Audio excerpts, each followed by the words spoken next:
warahmatullahi wabarakatuh.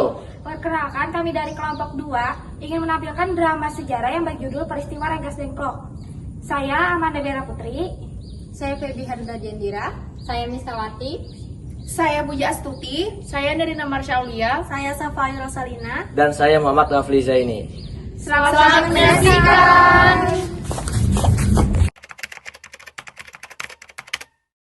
Pada 15 Agustus 1945, di Laboratorium Bakteriologi Jakarta Pusat, diadakan pertemuan beberapa pemuda dan mahasiswa.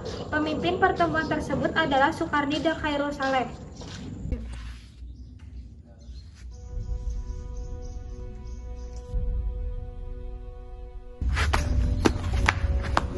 Apakah kalian sudah mendengar berita terbarunya? Belum, memangnya apa itu, Bung? Barusan, saya dan Sultan Syahrir mendengar berita dari radio BBC London, Bandung yang menginformasikan Jepang menyerah kepada sekutu. Berarti keadaan kita semua sedang penuh kekuatan. Benar, demikian saya mengumpulkan kalian semua di sini untuk membahas keadaan kali ini. Kita memanfaatkan keadaan ini untuk segera menyusun kemerdekaan. Maka dari itu, kita semua sepakat untuk menolak segala bentuk hadiah dari Jepang. Dan kita akan membuat kemerdekaan kita sendiri. Baiklah, jika kalian semua setuju, bagaimana jika saudara Wikana dan Darwis menemui kedua tokoh tersebut untuk membicarakan lebih lanjut dan menyampaikan pendapat kita semua? Bagaimana jika rapat siang ini kita tutup sampai di sini saja? Kalian semua bisa pulang ke kediaman masing-masing dan menunggu Soekarno dan Bung Hatta angkat suara. Baiklah kalau begitu, Bung. Kami pergi dulu. Sampai jumpa besok pagi.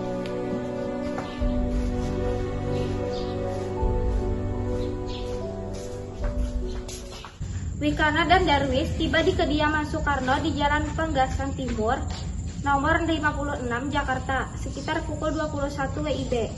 Keduanya menyampaikan hasil-hasil keputusan rapat. Pada pertemuan itu, datang beberapa tokoh nasionalis seperti Muhammad Hatta, Iwakusuma Sumantri, Samsi, Buntaran, Suidro, dan Ahmad Subarjo.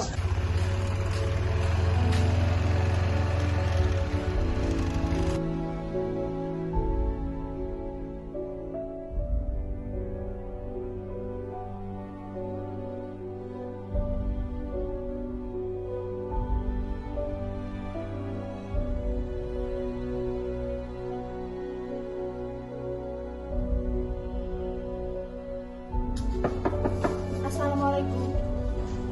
Waalaikumsalam. Ada gerangan apa saudara datang kemari? Mari masuk.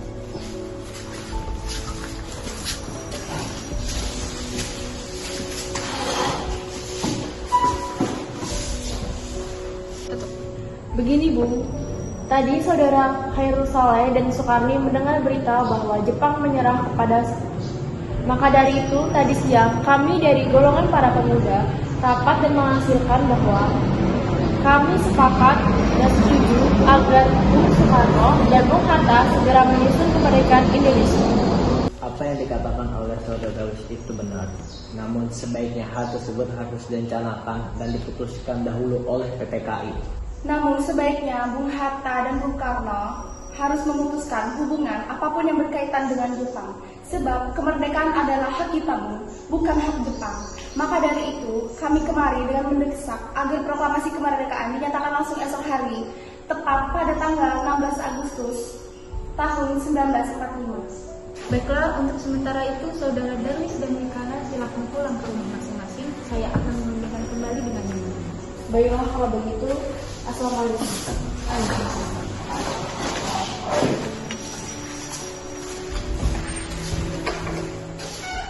Darwis dan Wikana pun pulang ke kediaman masing-masing. Sementara itu, para golongan tua tetap berkumpul di kediaman Soekarno untuk merundingkan hasil rapat para pemuda yang telah dibicarakan oleh Wikana dan Darwis tadi. Apa pendapat saudara sekalian mengenai hasil rapat para pemuda tadi? Kemungkinan kita tak dapat memenuhi permintaan para pemuda tersebut, karena hal itu sangat mendadak dan terburu. Benar, sebaiknya kita jangan gegabah dalam mengambil keputusan. Menurut saya, sebaiknya kita mempertahankan PPKI dahulu dan mengadakan sidang kembali. Baiklah, pada tanggal 16 Agustus 1945, direncanakan akan diadakan sidang PPKI untuk membicarakan proklamasi kemerdekaan Indonesia. Rapat kali ini selesai sampai di sini. Sementara itu, menjelang 16 Agustus 1945, tepat pada pukul 24 WIB di asrama Baperti, Cikini 71 Jakarta. Para pemuda berkumpul yang dihadiri oleh Sukarni, Yusuf Punto, Dr. Muwardi, Sudianco Singgih, dan Khairul Saleh. Begini, menurut laporan Wikana dan Darwis, setelah bertemu Soekarno dan Bung Hatta, nampaknya golongan tua tak dapat memenuhi permintaan kita. Walaupun sudah insaf seperti tadi, jadi kita harus bisa menemukan jalan keluar dari semuanya. Benar sekali. Ada saran? Bagaimana kalau kita mengasingkan Insinyur Soekarno dan Bung Hatta keluar dari Jakarta dengan tujuan untuk menjauhkan mereka dari pengaruh Jepang? Bagaimana? Gimana kita akan mengasingkan mereka, Bung? Bagaimana jika Rengas Dengklok, suatu kota di Kawedaan di Karawang? Karena tempat ini merupakan markas peta di bawah Sudanco Subeno dan letaknya di bawah Komando Peta Purwakarta yang mempunyai hubungan erat dengan Daidan Peta di Jakarta. Para pemuda pun mensetujui ide Sudanco Singgi tersebut. Tepat pada pukul 4 WIB, Insinyur Soekarno dan Muhammad Hatta dibawa oleh sekelompok pemuda menuju Rengas Dengklok. Rombongan ini berangkat dari kediaman Soekarno yang dikawal oleh pasukan peta di bawah pimpinan Sudanco Singgi.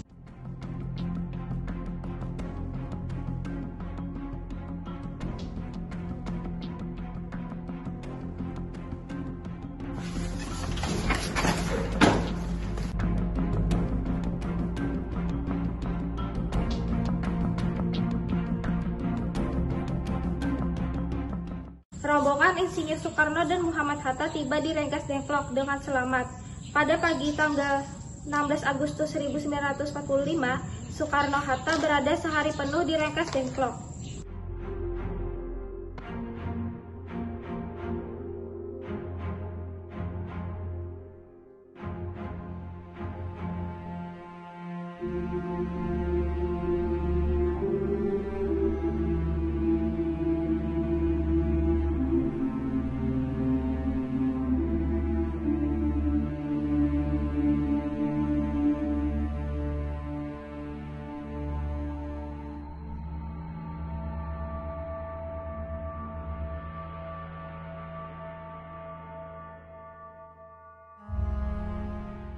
Mohon maaf sebelumnya, saudara kami bawa paksa kemari.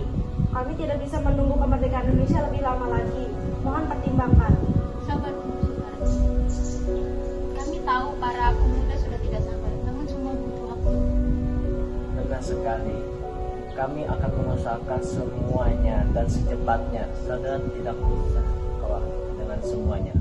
Upaya pemuda untuk menekan Insinyur Soekarno dan Muhammad Hatta tidak berhasil karena wibawa dan karismatik keduanya. Para pemuda merasa segan untuk melakukan penekanan. Akhirnya, Insinyur Soekarno mengadakan pembicaraan dengan Sudanco Singgi mengenai segeranya proklamasi dilaksanakan. Begini, saya akan secepatnya melakukan proklamasi setelah kembali ke Jakarta. Saya akan berjanji. Baiklah, saya akan cepat kembali ke Jakarta dan menyampaikan rencana proklamasi kepada rekan-rekan dan pemimpin yang ada di Jakarta. Sebelumnya, terima kasih banyak Saudara Soekarno. Di mana saudara Wikana? Apakah setuju dengan proklamasi yang diadakan di Jakarta? Baiklah, saya setuju. Setelah ini, Yusuf Kunto akan mengantarkan saudara dan sekretaris pribadi Anda ke Rengas Dengklok untuk menjemput Soekarno dan Hatta. Dan sepakatlah para golongan tua dan para pemuda proklamasi akan dilaksanakan di Jakarta. Semula Soekarni menolak pelaksanaan proklamasi tersebut di Jakarta. Namun setelah Ahmad Subarjo memberikan jaminan, Soekarni menyatakan kesetujuannya. Diputuskan pada malam itu juga agar semuanya kembali ke Jakarta. Sekitar pukul 23 WIB, rombongan dari Rengas Dengklok tiba di Jakarta ketika Insinyur Soekarno dan Muhammad Hatta datang ke rumah Laksamana Maeda. Di sana sudah menanti Burhanuddin Muhammadiyah dan surat kabar Asia Raya, Semaun Bakri dari Jawa Kokokai, Sayuti Melik, Iwa Kusuma Sumantri, dan para anggota PPKI. Sementara itu, Ahmad Subarjo dan Iwa Kusuma Sumantri mendatangi kediaman para pemuda untuk mengajak mereka ke rumah Laksamana Maeda. Assalamualaikum.